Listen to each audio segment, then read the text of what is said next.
Hello and welcome to the iPod mini ultimate repair guide, or maybe I should say ultimate upgrade guide in this case, because with the iPod minis most of the times we're just doing a battery and hard drive upgrade, so let's get into it. So this is probably one of the most repairable iPods there is. Really, it's only 2 screws and 2 plastic covers really holding it together, so it's pretty easy to get into. The parts are really big, it's pretty hard to break as well. The parts aren't very fragile compared to a lot of the other models, especially the nanos that we've been covering lately. So if you want something that's going to last, that's upgradable, that's repairable, the iPod mini is probably a great choice. So just to open it up, we just get our box cutter knife and just prying in between the plastic and the housing. As I've said before, you can use the plastic tools, but I find they're just never good enough. They don't work too well. You just end up busting up the edge of the plastic tool and it doesn't really get it out properly, so I always go with the box cutter knife. And these parts are pretty thick, so they just come straight off pretty much, as you can see. Same for the top and for the bottom. And if you're hearing any loud yelling in the background, it's just there's a footy match on at the park next to me. I'm not like in the middle of the Ukraine or something like that. Alright, so once you've got those plastic bits off, you see there's this metal sheet thing that's like at the bottom there. It's just held in by some guards, rails, I don't know how you call it. But to get that off, you just get a flathead screwdriver and just pry in the corners like I'm doing here in the video, and it'll just pop straight out. And next is to remove the flex cable for the buttons. And this is probably the most fragile part on the entire iPod, the thing you're most likely to break. So in order to get it out without breaking, it's most likely to break because it's a flex cable. It's the connector is just soldered to a flex cable, and the connector's pretty big and bulky, and it's only being held on with the solder. So in order to remove it, just get a plastic pry tool, get it in both sides and just wiggle it back and forward from each side very gently. You don't need to use too much force, but don't push it too far in one direction, I guess. Just wiggle it from each side until it moves up a bit, then go from the other side and again and again and again, and eventually it'll come loose and just come straight out. But that's really the only part on this iPod that you're likely to break, if anything. So and now just take out the whole assembly there. It's just 2 screws at the top, so just undo those. And to push that out, you can either use your finger if it comes out easily, or if there's a bit of resistance, it's probably because the battery's slightly expanded, so you can just get the tweezers and push it out from within the port or something like that.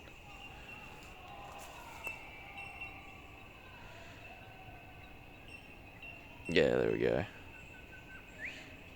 The batteries, I mean, they do expand somewhat on these models when they're old and dying, but it's nothing like on the nanos or anything like that, so you don't have to worry about it breaking or cracking the screen or anything. And to undo it, it's just a simple connector, no soldering required on this one, so you just pull it straight out. And if you are going to open one of these up, I would recommend replacing the battery, because these things came out 2004, 2005, so that battery is going to be like 16, 17 years old if it hasn't been replaced before. And it may still work, but may as well just replace it. It'll be on its last bit of life anyways, even if it does still work. So you're always better off to just get a new one, replace it, and get that extra battery life back. And for the hard drive here, it's got some tape and some rubber bits stopping it from vibrating, I guess, because this is a mechanical drive that's in here originally. So inside that, it's a CF card, but inside that is like an actual spinning hard disk. Sort of looks like a mini DVD. But that's old technology now. And so in order to get that off, as I'm doing here, side by side. Now that connector there is also pretty easy to rip. If you pry too far in one direction, you could easily pry the pins off of the flex cable there. And also that goes for the side that's connected to the motherboard as well.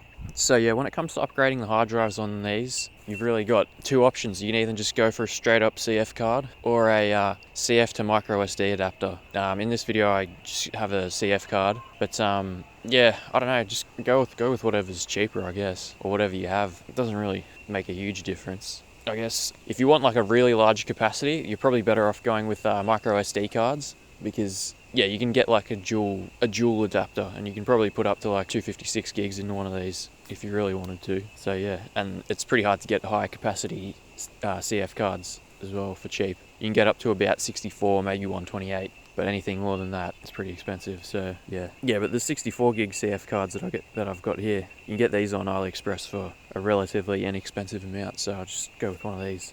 And so in order to put that CF card in, just line up the pins and push it in gently, making sure not to bend any of them, or if you manage to bend them while taking out the original hard drive, just you can bend them back first. But yeah, so there you go.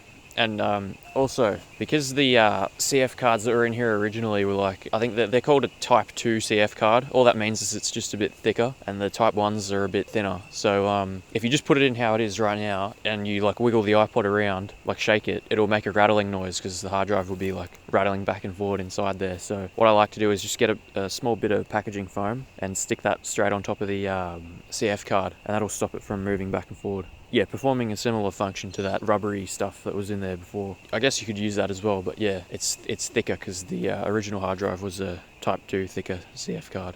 And now for that battery. Yeah, so on this battery, the aftermarket one I have here, the wires are a little bit thicker. That's, yeah, basically the only difference. So yeah, just tucking those out of the way. Yeah, just make sure you tuck them out of the way. You might have to like push them in slightly in order to fit the iPod back in the housing, like I've done here. But yeah, it should go back in no problems. Especially with this model. You've got so much clearance in this housing here compared to like a Nano 2 or a Nano 4 or something like that. So yeah, you don't really have to worry about damaging anything, getting it back in. Oh yeah, also fun fact, the Mini, the Classic 3 and the Classic 4 all have the same connector for the battery. So if you ever need to test something real quick and you don't have like the correct battery on hand, you could use like a Classic 3rd or 4th gen battery to test your Mini, or vice versa. So yeah. Just, I don't know, that may come in handy someday, I don't know. Although you can't actually fit like a 3rd or 4th gen classic battery in the Mini because, you know, it's just too big.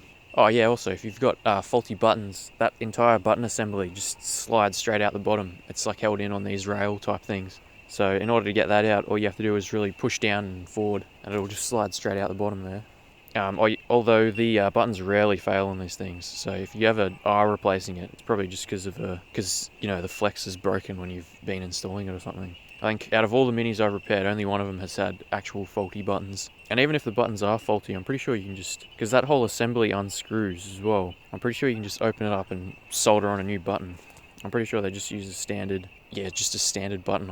I'll put a picture of it on screen. And yeah, to get that back in, just line it up with those two rails and slide it back in the same way it came out. And it should just click there into place. Accidentally bent that little plastic knob at the bottom, although that doesn't really matter. It doesn't really hold it in at all. So yeah, now putting that whole assembly back in with the new hard drive and new battery, just goes straight in there like that. Yeah, if there is a bit of resistance, it's usually it's just hitting against something. So what you can do is get the tweezers, stick it in the bottom and push down, like stick the tweezers inside the 30 pin connector and pull down, because it'll usually be getting stuck on like the button assembly or something like that. Yeah, I think I'll do it here. Yeah, here we go. Although yeah, there is heaps of clearance on this, so there's usually not any issues. You're not really going to break anything putting it back together. So there we go. And now just clip those buttons back in and get those two screws back in the top there. They're both the same size as well, so if you mix them up or whatever, doesn't matter.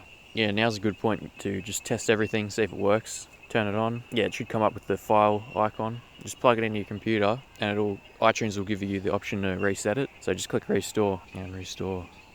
And yeah, it should just work on the first time. On the first gens, after you restore it, it'll come up with a screen to plug into the wall. To like a wall charger. It won't let you just boot it off the USB, or it won't boot itself up just off the USB off your computer. You have to plug it into the wall. Although on the second gens that's not the case. It'll just go straight into the OS. Yeah, and since this is the first gen, that's the screen it'll display. And there we go. So just test everything. Click all the buttons. Make sure the buttons work. Make sure the headphone jack works. Make sure you can get songs onto it. And there you go. Now all that's left to do is put those top and bottom plastics back on. And yeah, the adhesive on this is not reusable. After you take it off, it'll lose all of its stickiness altogether. So what you'll have to do is just get some double-sided tape and put it back on, just as I'm about to do here. Oh yeah, so before we put the double-sided tape on these plastics, you just want to get off any of that leftover residue, because yeah, if you don't, it won't be stuck on as well, because you want to stick to the plastic, not to the old adhesive. Yeah, so just get that off with your fingers. Once you've wiped it all off, get some isopropyl alcohol and wipe off all the grease and other stuff that's left on there.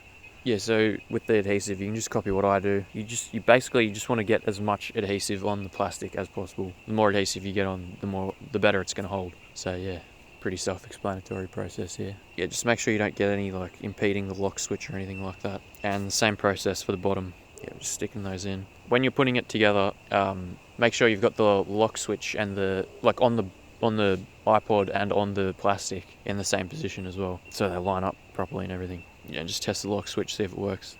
Oh yeah, before we put the bottom plastic back in, we got to put that metal bit back. It really doesn't do all that much, just really blocks off the bottom and gives a spot for the bottom plastic to stick to. But yeah, it just clips back in. Don't really need any tools. Yeah, now for that bottom plastic. Now, as you'll see on the bottom plastic, there's pins on 3 of the sides, and that has to line up, yeah, just like that, the way I've got it in the video there. Because if you put it the wrong way, those pins will stab straight through the flex cable for the buttons, and that can break them. So yeah, you don't want to do that, obviously. And yeah, to get the adhesive on, as you can see here, I just break off the sides. Those 2 side clips, they don't really do anything. Just allows you to have a bigger space to put adhesive. So yeah, and yeah, just cutting that out with the scissors there, and yeah, just sticking that back on. And there you go. Now you're done. Perfectly good. Upgraded iPod mini with a modern day hard drive and a new battery. So yeah, now final step is just to spray the thing with alcohol and give it a wipe down. And you'll be surprised how much cleaner you'll be able to get it just from spraying it and wiping it with alcohol, and how much newer it'll look. Like, just the dirt and stuff that you wouldn't even think that is dirt that's on the housing. You may think it looks like scratches or just wear and tear. It'll just come straight off in one wipe. So yeah, if you don't have any isopropyl alcohol, I definitely recommend getting a bottle if you're doing repairs like this often. Yeah, and you've got the sticker there on the back. A lot of the times when you buy these iPods used or in broken condition off eBay or at a market or wherever you get it, wherever you wind up getting them, garage sales, they do come with like stickers on the back. And yeah, in order to get those stickers off, isopropyl alcohol is your best option, because it basically, yeah, just the adhesiveness just melts the second it touches it, and you can just scrape it straight off. You can also use the box cutter knife to get stickers off, although be careful, because if you do slip, you can leave a big scratch on the back of the iPod. So yeah, sometimes the plastic's better for that. But yeah, just give it a scrape, give it a wipe with your cleaning paper. I use toilet paper because it leaves the least residue compared to tissues and stuff like that. And there we go. And yeah, if you've got a faulty headphone jack, that part on the PCB is replaceable. Just, it's held in with a clip thingy. I don't know what you call those connectors. People call them Lego style connectors, I guess. So you can just wiggle that back and forth and it'll come straight out. And yeah, you can replace that. You could either buy one online, or usually what I do is just poach one from another iPod. It's usually easier, probably going to be cheaper as well. Yeah, so just do that. And if that hasn't fixed the issue, if you've replaced it and the headphone is still faulty, then it's most likely to be a logic board issue. So yeah, you're kind of out of luck at that stage, unless if you know if you have micro soldering skills or troubleshooting skills on these small electronics. But it's usually never worth it considering the price of a dead one. So you may as well just buy another one at that stage. Anyways, I have had pretty good luck with the ultrasonic cleaner with this model. Like, I remember I put like a round of 5 or 6 in a couple of weeks ago, and I got 2 back, so that's pretty good, I reckon. Another thing that can fail is the screen. It's usually not that common of a thing to fail, but I mean, it can. So in order to replace the screen, it's just held in with that those clips on the side there, and then that flex cable, which just has one of those latch style connectors. I don't know what you'd really call it there, but just undo the clip and it should come straight out.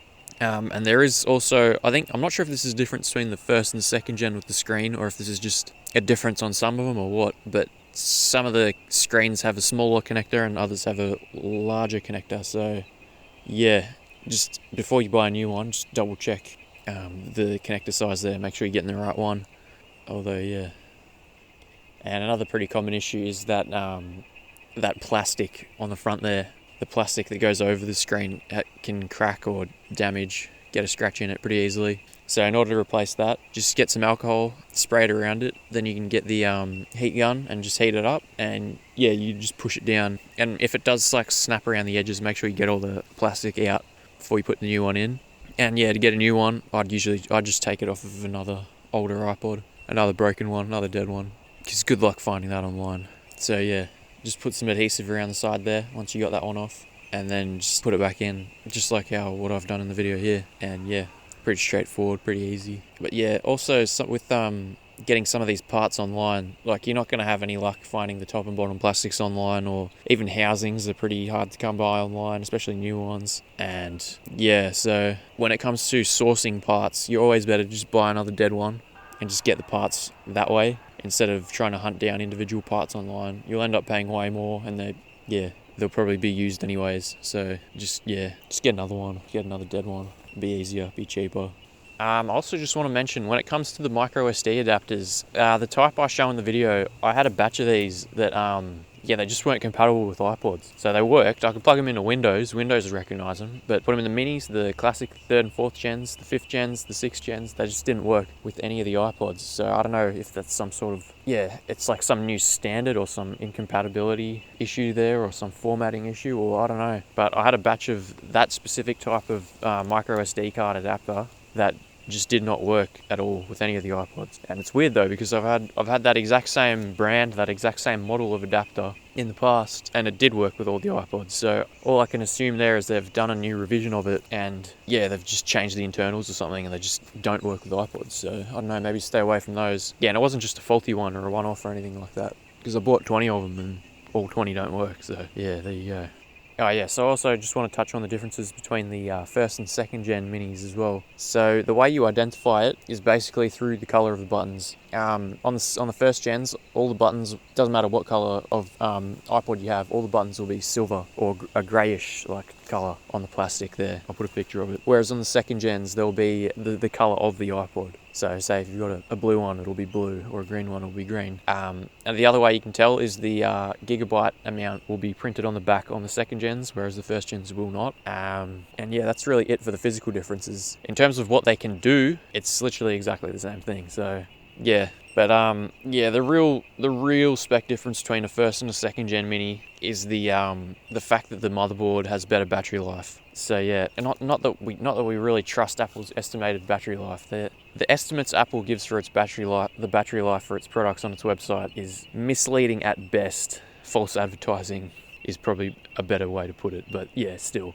The 1st gen is, I think it's estimated to be like 6 to 8 hours, whereas the 2nd gen is more closer to 24, I think 18 to 24 or something like that. So there is a difference between the logic boards on the 1st and 2nd gens, which give the 2nd gen a much better power saving advantage. So if you do get a choice between a 1st and a 2nd gen, I'd always go with the 2nd gen. But that being said, they're basically the exact same thing. And if you have the opportunity to buy a 1st gen, I wouldn't not buy it or not get it and wait for a 2nd gen, because the difference is minor. Once you switch out the battery and the hard drive, is it noticeable? Maybe not. I haven't tested it thoroughly. Maybe somebody else has. But don't just read the estimates on Apple's website and think that that's 100% true, because I think they estimated like a 24-hour battery life for the iPod Touch 4th gen, and that's more like a 3-hour. So they are known for significantly overestimating these things and giving pretty unrealistic expectations. So just thought I'd let you know, because I do get quite a few messages about 2nd gens and 1st gens and stuff like that. So that's it, I guess. If you enjoyed this, give it a like, subscribe, do all that stuff. You can check out my eBay store where I sell all these, or you can check out my website where I try to sell all of these but do not.